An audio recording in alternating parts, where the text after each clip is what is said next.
These may be the fastest ways to wholesale real estate right now in today's market. I'm going to share my screen with you all and share with you all step by step how to find these type of properties online for free.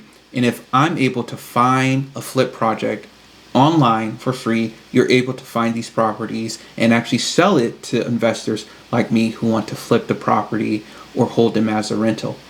And in that process, you sell it to me at a fee.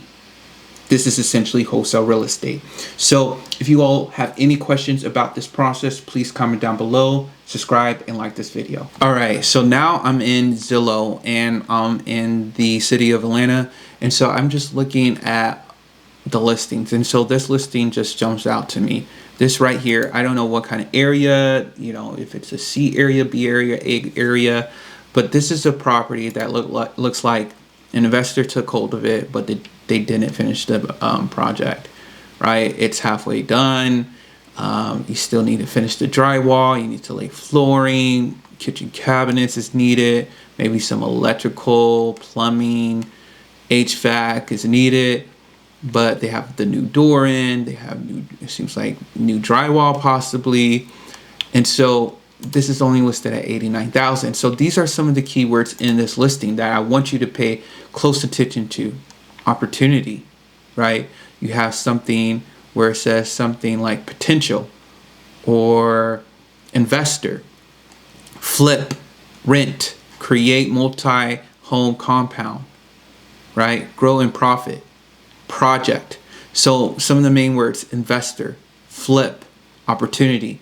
These are keywords that you need to be searching for in listings in order to find properties that need work, right? This is important because you're selling these properties to investors who want to flip it or hold them as a rental.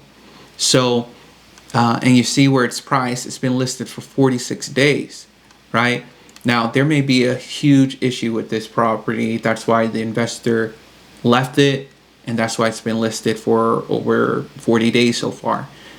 But if you're interested, like this type of property, I would go in, I'll see the price history. It's sold for $15,000 in 2020. So I don't know if it's even an investor. Maybe it's somebody who owns it and they just over time been trying to do this, trying to do that, and they never got to it. And so now they're just selling it off. If they bought it for $15,000, maybe they did put a good amount of work, 30, 40 grand into it. So maybe they're all in 60, 65,000. This is listed at 90,000. This house has been listed for a while. You can easily offer $50,000, $60,000 for this property if that will break even for them. But you just never know. They're paying property taxes, maybe utilities, and other things like that. So these are properties I will look for. And so what I like to do is just kind of look at the description on certain listings, and then I'll just type it in to Zillow. So I go to more, and then I go here, and you see I have some TLC, renovate or something. So let's just say investor.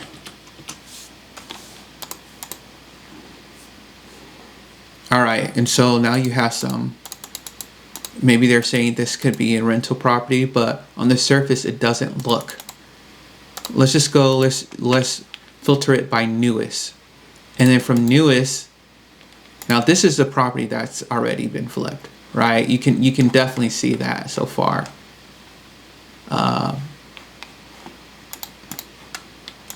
But so they have a lot of listings that has been flipped.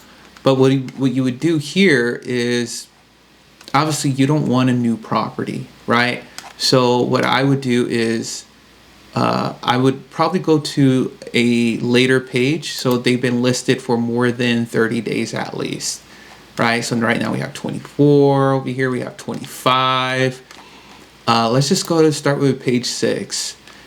And then we're still in the 27s. And then probably down here somewhere is probably where we're starting. So 229, you have this property right here. 3.3, it's been listed for 34 days. It has the word TLC, updates, great bones, flippers. Okay, so we're seeing more keywords. Now 229, You have to do research, see what the market is offering for this type of property. You see the listing history, you see it sold earlier at 180 and they tried to do a quick flip or something. Maybe they just cleared out the property, saw it wasn't theirs. So this may not be a deal because this property hasn't been owned for a while. So I probably will skip it. But property, let's say this property has been owned for 10 plus years. I would offer half of this, right? I would offer close to 115, 120, 140 possibly, depending on the comps and what's needed on the property. Obviously, this probably needs some drywall, all the paneling, and wallpaper needs to be gone. This bathroom, probably the tile needs to be redone. The floor looks good. Actually, you can possibly keep the tub, and then just replace the vanity and toilet usually. That's what I usually like to do. And then page 7, let's look at more properties. Okay, we have another active one here. And so I'm just flipping through the photos. This is not so distressed, but even these type of properties, you never know how motivated these people are. So it doesn't always have to look run down like it's falling off a cliff, right? And so this property right here, it needs updating. Obviously, you see that right there. And so this is the type of property that I would offer lower than listing for sure.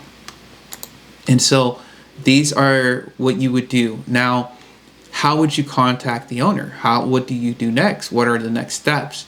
So for example, let's see if we can find another property that may need some work. Let's see. So this property is only listed for 160 and it's under contract. So that's that. That's updated investor. Let's put in something more. Let's put flip. All right, so obviously this property was just flipped, so maybe that's why they said that. Let's see the price history of this one. Sold for 162 and now they're trying to sell it at 379. So that gives you another good gauge on where you should be buying properties and where you should be selling them. So right now they weren't able to sell it for 400. So even if you buy property for 162, don't expect a 400 price target, right? Maybe it's going to sell for around 350, right? Or maybe 360, 375. We don't know. And so one thing you would do, you would just say, okay, 162, let's say you spend 100 grand on the rehab, that's 262. And then holding costs, selling costs, let's say it's another 40 grand, right? So from 260 to, that's 300,000. And so let's say you want to sell this for 350, you make 50 grand. Is that worth it for you? That's for you to determine. All right. And so, for example, this property needs work. This property needs work for sure. And so right now it's only been listed for 8 days. So we'll see what happens. What you would do here is you would contact the listing agent and ask them, hey, how flexible are they with price? And let's say this has been listed for over 45 days or so. Hey, has this been are the sellers flexible with pricing? And these are the steps that I took to find a flip project that I'll be documenting on this channel on market.